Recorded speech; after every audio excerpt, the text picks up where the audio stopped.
Rama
भजन गाऊया म्हणा. रघुपती राघव राजा राम पतित पावन सीताराम. रघुपती राघव राजा राम पतित पावन सीताराम. रघुपती राघव राजा राम पतित पावन सीताराम. रघुपती राघव राजा राम पतित पावन सीताराम.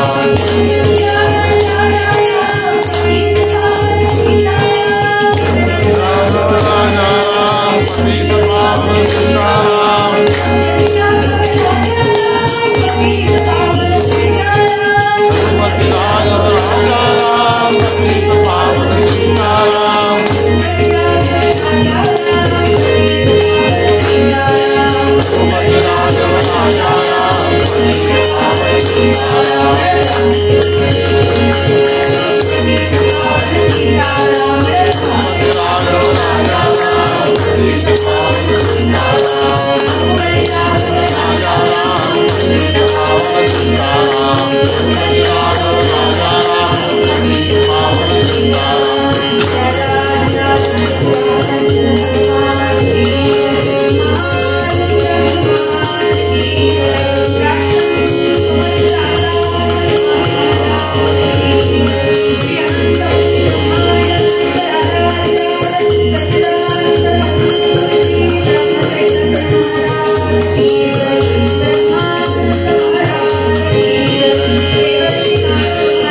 रामदासंच श्रीधरं तमेन श्रतां सेवो नारायण जगत्पते त्वदीय नावधानेन कथयिष्ये तव शुभा कथाः मुखे मूलवी सद्गुरु बुद्धिदाता अहं भारः वागवी कोणमाथा जडो भावना रामदासी सदाती नमस्कार त्या ब्रह्मचैतन्य मूर्ती सद्गुरुनाथ महाराज की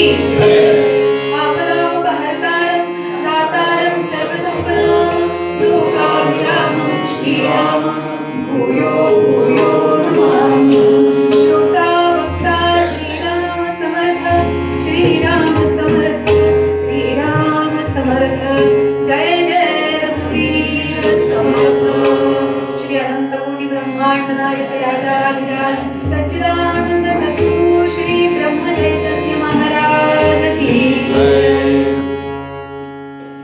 आजच्या कीर्तनामध्ये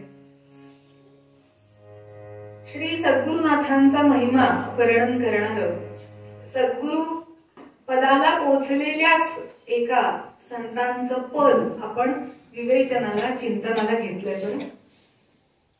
आपण उपस्थित श्रोतृ वर्गाच्या हृदयस्थ आत्मारामाला भक्तियुक्त अंतःकरणाने वंदन करून मातृपितृ चरणांचं स्मरण करून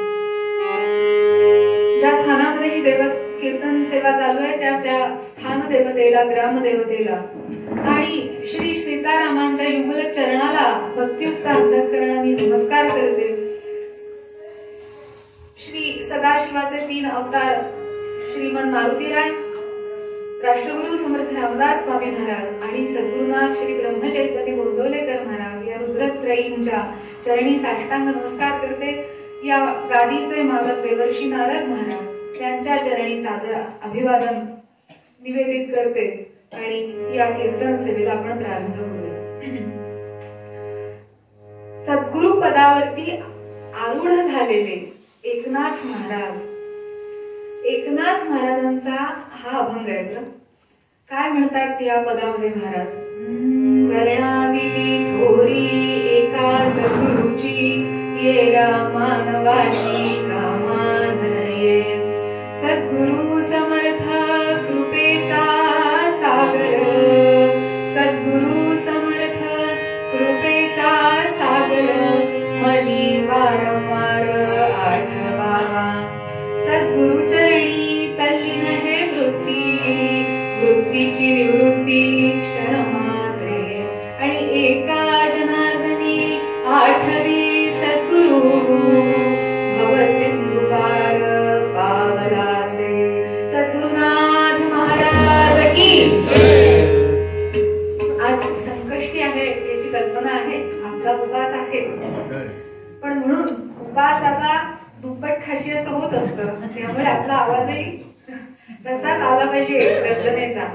आमचे बुवा म्हणतात जी गरजत नाही ती कसली आली आहे गर्जना, नाही तर गर्जना म्हणायचं, सिंह गर्जना, आणि आवाज येतोय मांजरासारखा, असं उपयोगाचं नाही. सद्गुरुनाथ महाराज की. आपण सगळेजण सिनियर सिटीजन आहात, मला क्षमा करा, पण भगवंताचा समोर, श्री महाराजांच्या समोर आपण सगळे त्यांची लेकरच नाही का? मग आपल्या बापाचा जय जयकार करायला कुणाची आली भीती? सद्गुरुनाथ महाराज की. आणि इथं नाही जय जयकार करणार तर कुठं करणार? आता बाहेरचं वातावरण जय जयकार करण्यासारखं आहे का हो? तुमच्या सांगलीत काय माहिती? असं एकनाथ महाराज ज्यांना शांती ब्रह्म असं म्हटलं गेलंय, शांती ब्रह्म एकनाथ महाराज. काय महत्ता आहे हो त्या सद्गुरुपदाची. मुळामध्ये श्री दत्त महाराजांच्या पूर्ण कृपेला प्राप्त झालेले त्यांचे सद्गुरु जनार्दन स्वामी, आणि या जनार्दन स्वामींच्याकडे त्यांच्या पायापाशी राहून एकनाथ महाराजांनी आपलं सर्वस्व आपल्या गुरुला अर्पण केलं आणि त्यांच्याकडून जी अध्यात्म विद्या प्राप्त केली त्याची कृतज्ञता म्हणून प्रत्येक अभंगामध्ये नाममुद्रा असते, एका जनार्दनी, एका जनार्दनी. कायम आपल्या नावापुढे एका, एका म्हणजे एकनाथ महाराज, त्याच्यापुढे लगेच गुरुचं नाव लावतात, एका जनार्दनी. म्हणजे गुरुच्या पायाशी किती तल्लीन आहे वृत्ती बघा. आपल्या एकट्याचं नाममुद्रा नाही लावलेली. आमच्यासारखा नवीन एखादा कवी असला, अवघड जोडून कविता करणारा, तरी तो लगेच आपलं नाव मोठ्या अक्षरात, कविता एवढीशी नाव एवढं असं छापतो. पण या अभंगामध्ये म्हणा किंवा कुठल्याही अभंगामध्ये म्हणा, नाथ महाराजांची अशी विनम्रता आहे की प्रत्येक पदामध्ये नाममुद्रा एका जनार्दनी गुरुचं नाव लावतो. म्हणजे श्री परात्पर गुरु दत्त महाराज यांचे कृपा अंकित जनार्दन स्वामी यांचे कृपा अंकित एकनाथ महाराज आहेत. आणि एकनाथ महाराज कसे आहेत माहितीये? श्री महाराजांनी काय सांगितलं एकनाथ महाराजांविषयी मुद्दामून सांगितलं की एकाने विचारलं महाराजांना की म्हणाले, अहो तुमचे हे जे परमार्थ करणारे सगळे संत आहेत की नाही, त्यांचं म्हणाले कुठं ना कुठं तरी प्रपंच उण आहे. कुणाच्या प्रपंचात काहीतरी उणीव आहे, कुणाची मुलं काही चांगली नाहीये, कुणाची सांपत्तिक स्थिती चांगली नाहीये, काहीतरी कमतरता झाली. असं कोणी आहे का की ज्यांच्या प्रपंचातही भाग्यश्री उत्कट आहे आणि परमार्थाचं वैराग्य पण उत्कट आहे? प्रपंचिते भाग्य परमार्थी वैराग्य दोही यथायोग्य दोहीकडे, असा उत्तम समतोल साधलेले असे कोणी संत आहेत का हो की ज्यांच्यामध्ये एकही उणीव दाखवता येत नाही? परमार्थामध्ये तर कुठल्याच संतांच्या दाखवता येत नाही, किंबहुना प्रपंचामध्ये थोडीफार उणीव असू शकते. पण एकनाथ महाराजांच्या बाबतीमध्ये श्री महाराज असं म्हणतात की एकनाथ महाराज असे संत आहेत की त्यांच्या प्रपंचातही कोणती उणीव नाही. काय सुंदर प्रपंच हो त्यांचा. त्यांना जी धर्मपत्नी मिळाली गिरिजाबाई, ह्या सुद्धा अगदी आपल्या नवऱ्याला अगदी पुरेपूर हो तशाच, म्हणजे सहधर्मचारिणी असं ज्याला म्हणतात, हा हे बिरुद ज्यांनी मिरवावं अशा त्या होत्या. सहधर्मचारिणी म्हणजे आपल्या पतीचा जो धर्म आहे त्याला पूर्णपणे सहकार्य करणारी अशी ती. अर्थात नाथ महाराज सुद्धा त्याच योग्यतेचे होते, म्हणून ती सहधर्मचारिणी आहे. नाहीतर हा रंगीत पाणी घेऊन बसला तर ती काचेचे ग्लास घेऊन येणारी असली सहधर्मचारिणी नको. म्हणजे आपलं सांगितलं जाता जाता, हा कीर्तनाचा विषय नव्हे, पण जाता जाता काही काही बोलायचं असतं, सांगायचं नसतं, बोलायचं नसतं, सांगायचं असतं. जाता जाता काही काही गोष्टी बोलायला आपल्याकडे मूळ आवश्यक. तर अशा त्या सहधर्मचारिणी. आणि एक दिवस काय झालं, शांती ब्रह्म अशी पदवी लोकांनी दिली, बरं, स्वयंघोषित संत नव्हे. शांती ब्रह्म लोकांनी म्हटलेलं आहे, स्वतःची युनिव्हर्सिटी काढलेली नाही, स्वतः घोषणा केली नाहीये की मी संत आहे मोठा म्हणून. लोक म्हणतात तुम्ही शांती ब्रह्म आहात, म्हणजे शांततेची इतकी सघन स्वरूप, शांततेचं मूर्तिमंत शांतता की कधीही त्यांचं शांत वृत्ती, शांत चित्त कुठल्याही कारणाने भंग पावत नाही. श्री समर्थ रामदास स्वामी महाराजांनी सत्वगुणाचं वर्णन करताना दासबोधामध्ये सांगितलेलं. महाराज असं म्हणतात, समर्थ असं म्हणतात की प्रपंचामध्ये नाना प्रकारचे आघात होत असतात, पण या आघातामध्ये सुद्धा डळमळीना ज्याचे चित्त तो सत्वगुण श्रीराम. ज्याचं चित्त प्रपंचाच्या आघाताने डळमळत नाही, हे सांगायला अगदीच कादंबरी आहे नाही का. सांगायला ऐकायला काय जाते बुवाला, त्याचा तेवढाच धंदा आहे, तिकडनं तिकडे सांगत फिरणे. अरे पण वागून दाखवायला काय आहे, तिथंच सगळी खरी मेख आहे ना. आज जाता जाता नुसता एखाद्याचा धक्का जरी लागला चुकून बर का, आणि नंतर क्षमा मागितली एखाद्यानं, क्षमा करा बर का, तरी अशी काही चळवळीत कटाक्ष टाकतो आपण की काय तेवढं मोठं न भरून येणारं नुकसान झालं आपलं. एखाद्याने एखादा वाईट वाकडा शब्द बोलला तर पटकन रागाचा पारा वरती जातो. पण एकनाथ महाराजांच्या बाबतीत घटना अशी घडली की त्यांना रागच येत नव्हता. म्हणजे कादंबरीच आहे की नाही, रागच येत नाहीये. म्हणजे हे म्हणतील आमचे धनंजय दादा, तुम्हाला जरी कुठं राग येतो 50 वेळेला चुकताय. हा राग नव्हे, तो कीर्तनातला गातानाचा नव्हे. जो राग येतो तो वृत्तीमध्ये, जो राग संचारतो, क्रोध येतो, तो मग नाथांना यायचाच नाही. मग गावातल्या कुटाळांनी काय केलं की नाथांना राग यावा म्हणून एका माणसाला माध्यम केलं, आणि दुर्बळाला नेहमी बलीचा बकरा म्हणून पकडलं जातं. आणि ह्याला म्हणाले तुला तुझ्या मुलीचं लग्न करायचंय, तेव्हा काही द्रव्याची आवश्यकता आहे, आम्ही तुला ते देतो, तू नाथांना राग आणून दाखवायचं काम कर.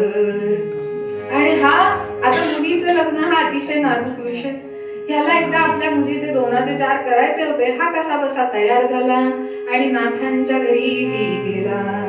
आणि कसा गेला, आपण एखाद्याच्या घरी जातो तेव्हा काही मॅनर्स एटिकेट्स असतात, आधीचा फोन करूनच जावं लागतं, असं ती धडक जाता येत नाही, आधी अपॉइंटमेंट घ्यावी लागते. काय गोपी दादा आहात का घरी, ते जर म्हणले तिकडनं स्वयंपाकघरातनं आवाज आला हा येऊ द्या तर मग जाता येतं, नाहीतर तिकडचा तिकडं फुटा. पण आला हा आणि कसा चप्पल घालून तडक देवघरात गेला. आता जर कोणी चप्पल घालून बाहेर न आलं आणि आपल्या देवघरापाशी गेलं तर आपण त्याच्या श्रीमुखामध्ये भडकून लावू, इतका राग येईल आपल्याला. नाथ म्हणतात अरे अरे अरे, म्हणाले काय ह्या माणसाची तल्लीन वृत्ती झाली भगवंताशी, पादत्राण काढायचं सुद्धा भान राहिलं नाही हो. वा रे वा, काय भक्ती आहे म्हणाले. हे नाथांना जमू शकतं बरं, हे म्हणून ते शांती ब्रह्म आहे. आणि इतकंच नव्हे, त्याला म्हणाले गिरिजाबाई पाहुणे आलेत आपल्याकडे, अतिथी देवो भव, या न्यायाने त्याला जेवायला वाढा. आणि आपल्या पंक्तीला याला घेतला. पहिला प्रयत्न त्याचा फोल गेला, नाथांना राग आला नाही, पण हा पठ्या पुन्हा प्रयत्न करणारा होता, मी पुन्हा येईन असं म्हणून याने पुन्हा प्रयत्न केला. आणि पुन्हा गंमत काय केली, बसला नाथांच्या जवळ. काय एक धारिष्ट असतं बघा, संतांना त्रास द्यायला सामान्य माणसाचं सुद्धा धारिष्ट असतं बरं. एखाद्या नेत्याला त्रास देऊन दाखवा बरं अशा प्रकारचा नाही जमणार. पण संतांना त्रास द्यायचा म्हणला की मुंगी सुद्धा अगदी चावा काढायला जाईल. अगदी असाच बसला नाथांच्या शेजारी आणि गिरिजाबाई वाढायला आली होती माऊली. आणि ह्यांनी काय केलं असावं, ते पान वाढायला आल्यावर खाली वाकून वाढायची पद्धत होती पूर्वी. खाली मांडी घालून बसायचं, समोरच्यांनी वाकून वाढायचं, अशी पद्धत होती. बुफेट नव्हता, ज्यांचं पाहिजे तेवढं घ्या उभं राहून खान असं नव्हतं. वाकून वाढायचं आणि त्या वाकून वाढायला लागल्या मात्र ह्यांनी काय केलं, उडी मारली आणि त्यांच्या पाठीवर जाऊन बसला. आता आपल्या पत्नीच्या पाठीवरती आलेला पाहुणा जर असा टुणकन उडी मारून बसला तर त्या यजमानाला केवढा राग येईल सांगा बरं. तिथल्या तिथे धोपटून काढेल का नाही. पण म्हणजे आमच्या सारखी तर यजमानाची पण वाट बघणार नाही, हातात काठी आधीच गेला आपण. पण यांनी काय केलं, गिरिजाबाईंना म्हणतात कसे नाथ महाराज, अगं सांभाळ बरं, पाहुणे पडतील आपले, सांभाळ त्यांना, पडतील ते, किती मायेनं अगदी तुझ्या पाठीवर येऊन बसले हो, अगदी कवटाळले तुला, आई म्हणून कवटाळले बघ. त्या माऊली सुद्धा त्यांच्याच पत्नी होत्या बरं, शेरा सव्वा शेर. त्या कशा म्हणतात, अहो लहानपणी आपल्या हरीला नाही का काम करत करत मी उचलून घेत होते कडेवरती, अगदी तसंच सांभाळते हो म्हणून. सद्गुरुनाथ महाराज याला म्हणतात शांती ब्रह्म. तरी डळमळीना ज्याचे चित्त तो सत्व गुण. आम्ही सात्विक आहोत असं आम्हाला वाटतं, पण त्याचा फुगा एवढंच काही लागलं की तो फुटून जातो, अजून सत्वगुण आलेला नाही. असे एकनाथ महाराज काय सांगतात, का सांगितलं, ज्यांचा पद आपण अभ्यास करतोय त्यांची थोरवी काय आधी लक्षात घ्यायला हवी. आणि अशा थोरवीचे काय सांगतंय ह्याच्यापेक्षा कोण सांगतंय हे महत्वाचं आहे. काय सांगतंय ह्याच्यापेक्षा कोण सांगताय ती गोष्ट हे महत्वाचं आहे. उगाच मी जर म्हटलं काही नाही 13 कोटी रामनामानी रामराय पावतात, तुम्ही ऐकाल का होते. तुम्ही म्हणाल आधी तुमचा किती जप झालाय ते सांगा, तुम्हाला एकदा तरी दर्शन झालंय का, झलक दिखला जा एकदा तरी मिळालीये का, नाही. मग तुम्ही कशाला बडबड करताय. पण तेच श्री महाराजांनी सांगितलं की 13 कोटी रामनामानंतर रामराय दर्शन देतात, लगेच त्याच्यावर विश्वास असतो, कारण आधी केले मग सांगितले. असा न्याय आहे हा परमार्थाचा. आणि म्हणून त्यांचं ज्यांनी हे सगळं अनुभवलेलं आहे ते नाथ महाराज जे स्वतः गुरुपदी अत्यंत लीन आहे, ते सांगतात की वर्णाविती थोरी एका सद्गुरूची ये रामानवाची कामाने. हल्ली कलियुगामध्ये आपण ज्याला सुडो एड्युलेशन म्हणतो, म्हणजे उगाच अतिरंजित एखाद्याची स्तुती करायची अशी सवय लागलीये सगळ्यांना. म्हणजे समोरच्याचा अहंभाव जेवढा जास्त वाढवता येईल तेवढं वाढवण्याचं पातक करत बसायचं. काय हो, काय सुंदर साडी आहे काकू तुमची, वा वा वा वा वा, अशी साडी नाही त्रिखंडात कुठं बघायला मिळाली नाही, तू काय तसं त्रिखंडच फिरून आली आहे असं बोलायचं. की काकू म्हणतात संध्याकाळच्या वेळेला ये तिकडं. म्हणजे ह्याला म्हणायचं दुसऱ्याचा अहंभाव वाढवणे. चाय काही नाही, साडी सारखीच साडी असते, उगाच आपलं त्याच्यावरती 2-4 एक माल मसाला लावायचा. ह्यानी काय होतं, दुसऱ्याच्या अहंकाराचं पोषण होतं. अहंकाराचं पोषण करण्याचं स्वतःच्या असो नाही तर दुसऱ्याच्या असो. म्हणजे तुम्ही म्हणाल मग काय कौतुक करू नये, चांगल्या मनाने मनाने चांगल्या कौतुक करावं, पण उगाच आगाऊ कौतुक करणे ह्यानी दुसऱ्याचा अहंकार वाढतो. आणि नाथ महाराज म्हणतात वर्णाविती थोरी एका सद्गुरूची ये रामानवाची कामानये. तुम्हाला कौतुकच करायचंय ना, तुम्हाला चढवून वाढवूनच सांगायचंय ना, तुम्हाला वाणीचा वापरच करायचा आहे ना, बोलायचंच आहे ना, तर सद्गुरूविषयी बोला, सद्गुरूच्या सामर्थ्याविषयी बोला, त्याच्या उपासनेतून मिळालेल्या पारमार्थिक आनंददायक अनुभवांच्या विषयी बोला. सबके साथ हो तो सद्गुरुनाथ के बारे में बोलो, और एकांत में हो तो सद्गुरुनाथ से बातचीत करो. सद्गुरुनाथ महाराज. एकांतात असाल तर सद्गुरूशी बोला, आणि लोकांतात असाल तर सद्गुरू बद्दल बोला. वर्णाविती थोरी एका सद्गुरूची. आपल्या आयुष्यामध्ये आपला सद्गुरू हा उच्चतम पातळीवरती पाहिजे, ज्याला आपण शुद्ध मराठीत प्रायोरिटी म्हणतो. प्रायोरिटी काय पाहिजे, सद्गुरू हे आपली प्रायोरिटी पाहिजे. म्हणजे सगळ्यात आधी आठवलेली, उठल्या उठल्या आणि रात्री झोपता झोपता आठवायची गोष्ट आपल्या सद्गुरूचे पाय. ध्यान मूलम गुरुर्मूर्ती, पूजा मूलम गुरुर पदम, आणि मोक्ष मंत्र मूलम गुरुर वाक्यम, आणि मोक्षमूलम गुरुकृपा सद्गुरुनाथ महाराज की. असे साक्षीदार असले म्हणजे विसरलेले श्लोक आठवून देतात. तर सद्गुरूची कृपा वर्णन करावी, बोलावं तर सद्गुरु विषयी बोलावं. पण सद्गुरु विषयी बोलता येतं का? समर्थ म्हणाले, आता सद्गुरु वर्णवेना जेथे माया स्पर्शो शकेना, ते स्वरूप मज आज्ञाना काय कळे श्रीराम. न कळे नेती नेती ऐसे वदेल श्रुती, तेथे मज मुखाची मती पवाडेल कोठे सद्गुरुनाथ महाराज की. समर्थ दासबोधामध्ये सद्गुरु श्रवणाच्या समासामध्ये असं म्हणाले, जे नित्य दासबोध वाचतात ना त्यांना माहिती असेल श्री महाराजांची आज्ञा आहे की दासबोधातलं काही ना काहीतरी ओवी दररोज आपल्या वाचनामध्ये ठेवावे. आणि ज्यांना ते पण नसेल जमत त्यांनी आपल्या सद्गुरूंचं एखादं तरी प्रवचन रोजचं त्या तारखेचं सकाळी उठल्या वाचावं. लोक रात्री झोपताना वाचतात, काय उपयोग त्याचा. दिवसाच्या सुरुवातीला महाराजांचं आजचं प्रवचन काय ते बघावं. तसं सद्गुरु स्तवनाच्या समासामध्ये दासबोधात समर्थ असं म्हणाले, आता सद्गुरु वर्णवेना. सद्गुरूचं वर्णनच करता येत नाही. कोण म्हणतंय? कवी वाल्मिका सारिखा मान्य ऐसा, ज्याची कीर्ती वाल्मिकी ऋषींच्या बरोबर ज्याची साहित्यामध्ये तुलना केली जाते, असा सद्गुरु पदाला पोहोचलेला महात्मा म्हणतो की आता सद्गुरु वर्णवेना जेथे माया स्पर्शो शकेना. बघा केवढं महत्वाची गोष्ट आहे. का सद्गुरूच्या पायाशी वंदन आहे? या अखिल ब्रह्मांडातल्या सगळ्या गोष्टी ह्या मायेच्या आधिपत्याखाली येतात. अखिल ब्रह्मांडातल्या समस्त गोष्टी मायेच्या आधिपत्याखाली येतात. किंबहुना हे अखिल ब्रह्मांड ही एक माया आहे. कीर्तनामध्ये थोडंफार माया आणि ब्रह्माचं थोडस कंटाळवाणं कधी कधी निरूपण येतं, पण आपण ते सोपं करून समजून घ्यायचं असतं. माया म्हणजे आपल्या मुलाबाळांवर असती ती नव्हे.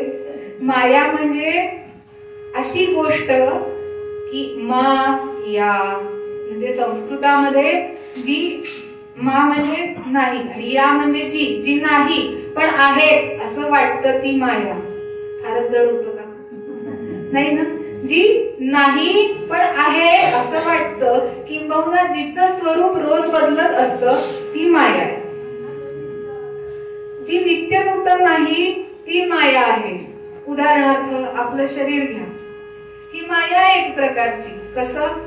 अगदी लहान जन्माला आलो तेव्हा कसे दिसत होतो आणि वाढत वाढत वाढत वाढत गेलं वयाच्या त्या टप्प्यावर कसे दिसायला लागलो. म्हणजे जन्माला आलेलं रूप आणि आजचं रूप ह्याच्यात फरक आहे का नाही?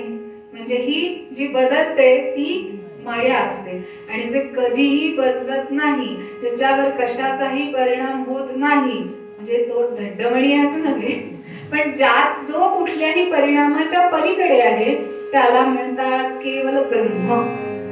सद्गुरुनाथ महाराज की. थोडस जरा एक पाऊल आपण वर जायला पाहिजे का नाही? एक पायरी बरोबर जायला पाहिजे, म्हणजे आपल्याला सद्गुरु पदाचा महिमा कळेल.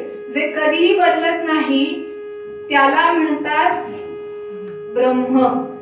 आणि त्याचं स्वरूप कसं आहे तर म्हणाले सत, चित आणि आनंद.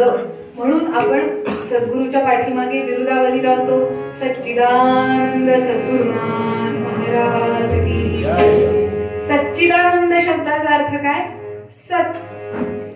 सत म्हणजे अंतिम सत्य, चित म्हणजे चिरकाळ टिकणार आणि आनंद. आनंद ह्या शब्दाला विरुद्ध अर्थी शब्द नाही आहे का? आनंद ह्या शब्दाला विरुद्ध अर्थी दादा शब्द आहे का? म्हणजे ते नाहीच म्हणणार. आनंद ह्या शब्दाला विरुद्ध अर्थी शब्द नाही. तुम्ही सांगा असला तर मला. तुम्ही म्हणाल दुःख आहे की दुःख शाळेत लिहिले आणि मार्क पण मिळवला एक. आनंद विरुद्ध दुःख 1 मार्क. ती शाळेपुरते ठीक आहे, पण सुखाला दुःख हा विरुद्धार्थी शब्द आहे. आनंदाला विरुद्धार्थी शब्द नाही. आनंद हा केवळ आनंद असतो ज्याच्यामध्ये कुठल्याही प्रकारचा विकल्प नाही, जो कशावरही अवलंबून नाही